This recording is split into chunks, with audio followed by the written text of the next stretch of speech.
When we talk about escrow, we're talking about a third party that's holding something for us. This may be money, it may be a document. In the case of cryptography, it's usually a key. It's the encryption keys.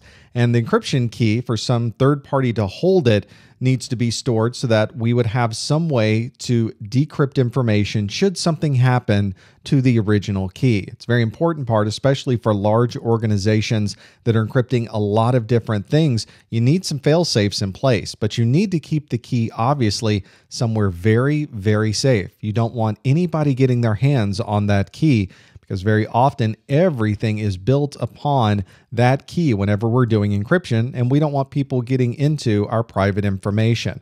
If you are planning ahead and you are storing these keys, or you have a methodology in place to automatically store these keys, it can save you a lot of time and a lot of grief later. Sometimes it's built into the process. Microsoft Windows, for instance, has methods to encrypt entire drives, and you can have those keys automatically stored as part of your Active Directory infrastructure. So depending on what you're using, you may have a few options available to you for key escrow that are already built into your system. For symmetric encryption, you're just keeping your key somewhere. Your encryption key and your decryption key are exactly the same. You obviously need to protect those at the endpoints, but having an extra one stuck in your safe somewhere, locked away that nobody can get their hands on, would be handy as well. You also want to think about what you're doing with asymmetric encryption. The public key generally is already distributed in many, many places. There may not necessarily be a need to keep a copy of your public key anywhere because it's just so accessible. But the private key, which is the one that does the decrypting, it's the one that does the digital signatures, that's the important one that nobody should have their hands on. It makes sense to get an additional copy of that decryption key and have it already as part of something that you are escrowing or storing away.